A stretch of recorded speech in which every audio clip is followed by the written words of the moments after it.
Po thoni zoti Dauti se tashmë Donald Trump do të synojë edhe marrëveshje të tjera paqeje mes Izraelit dhe vendeve arabe, po ashtu si Arabia Saudite? Po, kuptohet. Tani iniciator kryesor i kësaj iniciative ishte dhëndri i tij Kushner. Kushner i ka marrëdhëniet e mira me mbretin apo trashëgimtarin e mbretërisë Arabisë Saudite Mohammed bin Salman.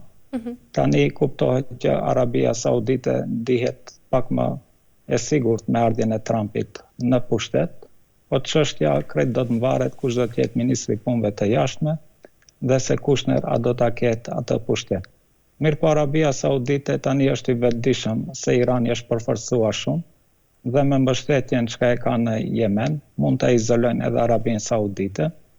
Prandaj edhe Arabia Saudite nuk do të sillet si më herët kur e goditte Yemenin dhe bënte armiqësi kundër Iranit dhe lobonte në Washington që të bombardohet dhe sulmohet Irani.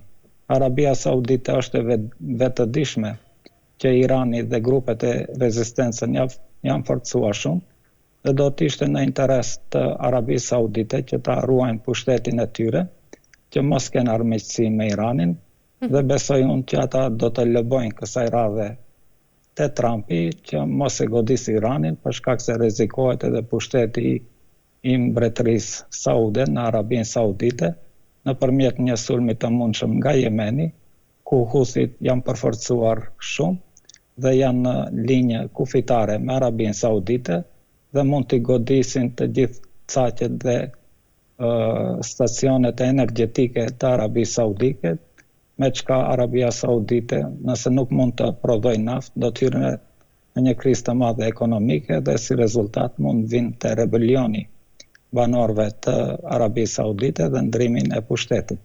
Pra është çështje gjeopolitikës, nuk është çështje që mund të zgjidhet brenda një viti, 2 viti apo gjatë mandatit të Trump. Kjo situatë e krizës politike do zgjasë në lindjen e mesme.